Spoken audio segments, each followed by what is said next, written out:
জ্বালানির সংকট, এই সংকট আমি আগেই বলেছি, এটা বাংলাদেশের জন্য নয়, এটা বাংলাদেশের নিজস্ব সংকট নয়, এটা বিএনপি এই সংকট তৈরি করেনি, এটা একটি আন্তর্জাতিক সংকট। এটা মধ্যপ্রাচ্যে যুদ্ধের কারণে এই সংকট, কিন্তু সেটাও আস্তে আস্তে কাটিয়ে উঠছে। তবে পাশাপাশি আমাদের এই ব্যবস্থাও নিতে হবে। বারবার যে অঙ্গীকার করেছেন জনাব তারেক রহমান যে রিনিউয়েবল যে এনার্জি, সেই এনার্জির তিনি যে প্রতিশ্রুতি দিয়েছেন সেটা তিনি অবশ্যই করবেন। আপনারা জানেন যে পাকিস্তানে রুফটপ সোলার প্যানেল বসিয়ে তারা বিলিয়ন বিলিয়ন ডলার তারা সাশ্রয় করেছে। এই বিলিয়ন ডলার দিয়ে যে তেল কিনতে হতো, ফুয়েল কিনতে হতো, সেটা কিনতে হতো। এই উপমহাদেশের মধ্যে তারা একটা দৃষ্টান্ত তারা তৈরি করেছে। এই নবায়নযোগ্য যে জ্বালানি অর্থাৎ সোলার সৌর তাপকে দিয়ে যে জ্বালানির যে চাহিদা মেটানো হচ্ছে, বিদ্যুতের চাহিদা মেটানো হচ্ছে, বাংলাদেশ সেটা করবে। আমি সরকারের কাছে অনুরোধ করব, এই রুফটপ সোলার প্যানেলে যে ট্যাক্স আছে সেই ট্যাক্স শূন্যের কাছাকাছি নিয়ে আসুন। বিদ্যুৎ মন্ত্রীকে বলবো শূন্যের কাছাকাছি নিয়ে আসুন, এটা উৎসাহিত করুন এবং এর যন্ত্রাংশ আমদানি করতে যে ধরনের ট্যাক্স দিতে হয়, ট্যারিফ দিতে হয়, সেটা কমিয়ে দিন, যাতে মানুষ তাদের ছাদে সৌর প্যানেল বসিয়ে বিদ্যুৎ চাহিদা পূরণ করতে পারে, যাতে আর কারো দিকে মুখ চেয়ে অন্য কোনো দেশের মুখ চেয়ে আমাদেরকে থাকতে না হয়। বন্ধুরা আমার, সেই দিকে আমাদের দেখতে হবে। আমাদের সরকারের যারা মন্ত্রীরা আছেন তাদেরকে যদি সদা সতর্ক থাকতে হবে। সদা সতর্ক না থাকলে নানা দিক থেকে নানা ঘটনা মোকাবেলার প্রস্তুতি আপনাদের থাকতে হবে। গত 24 ঘন্টায় 11 জনের অধিক হামে মারা গেছে। কেন? আজকে এই হাম মোকাবেলায় আগে থেকেই সতর্ক অবস্থা নিয়ে আগে থেকেই এটা মোকাবেলা করার জন্য প্রস্তুতি নিতে হতো হেলথ মিনিস্ট্রি।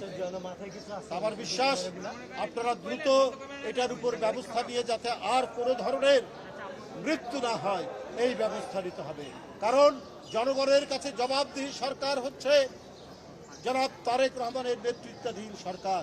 কারণ জনগণের ভোটে নির্বাচিত সরকার, তিনি দিনরাত পরিশ্রম করে তার যে প্রতিশ্রুতি পূরণ করছেন, মন্ত্রীদেরকেও সেই প্রতিশ্রুতি পূরণে কাজ করতে হবে। 72 ঘন্টা ময়েশ্চার লক সমৃদ্ধ লিলি বডি ওয়াশ, শিয়া বাটারের গুডনেস স্কিন রিপেয়ার করে রাখে সফট ও গ্লোয়িং। নিজেও একজন রাজপথের লড়াকু সৈনিক এবং নেতা হিসেবে জাতির কাছে আবির্ভূত হয়েছেন। সেই নেতা জনাব রুহুল কবির রিজভী আহমেদ আমাদের মাঝে উপস্থিত আছেন। বাংলাদেশ জাতীয়তাবাদী মুক্তিযোদ্ধা দলের সংগ্রামী সভাপতি, 71-এর বীর মুক্তিযোদ্ধা জনাব ইশতিয়াক আজিজ উলফাত এবং আমার সেক্রেটারি ডক্টর KMI মন্টি সহ নবগঠিত কমিটির সকল নির্বাচিত সদস্য সবাই উপস্থিত আছেন এবং আমাদের সাথে উপস্থিত আছেন বাংলাদেশ জাতীয়তাবাদী দলের স্বেচ্ছাসেবক বিষয়ক সম্পাদক জনাব মীর শরাফত আলী সপু সহ উপস্থিত সবাইকে আন্তরিকভাবে ধন্যবাদ এবং কৃতজ্ঞতা জানাচ্ছি। আমাদের এই অনুষ্ঠানকে সফলমণ্ডিত করার জন্য আপনারা এসেছেন, আপনাদের মূল্যবান সময় আমাদেরকে দিয়েছেন। আমাদের এই কমিটির 1 নম্বর সম্মানিত সদস্য হিসেবে আছেন বাংলাদেশের প্রধানমন্ত্রী, মাননীয় প্রধানমন্ত্রী দেশনায়ক জনাব তারেক রহমান, শহীদ রাষ্ট্রপতি, স্বাধীনতার মহান ঘোষক শহীদ রাষ্ট্রপতি জিয়াউর রহমানের সুযোগ্য সন্তান, যিনি আমাদের এই কমিটির 1 নম্বর সম্মানিত সদস্য হিসেবে থেকে বাংলাদেশের মুক্তিযুদ্ধের আদর্শকে প্রতিষ্ঠার জন্য আমাদেরকে উদ্বুদ্ধ করেছেন, আমাদেরকে অনুপ্রেরণা জুগিয়েছেন ইনশাআল্লাহ। এবং যে কারণে মুক্তিযুদ্ধ হয়েছিল সেটিকে সঠিকভাবে বাস্তবায়ন করা হয় নাই।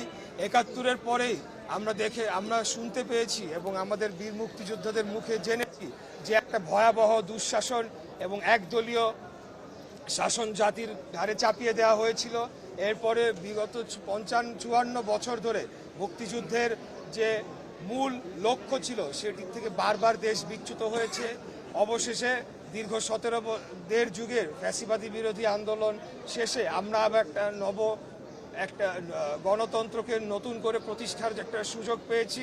মুক্তিযুদ্ধের মূল লক্ষ্য চেতনাকে আমরা বাস্তবায়ন করে বাংলাদেশকে একটা স্বাধীন, সার্বভৌম এবং একটি গণতান্ত্রিক রাষ্ট্র হিসেবে প্রতিষ্ঠার জন্য আমরা মুক্তিযুদ্ধকে বুকে ধারণ করে আগামী দিনে এগিয়ে যাব ইনশাল্লাহ।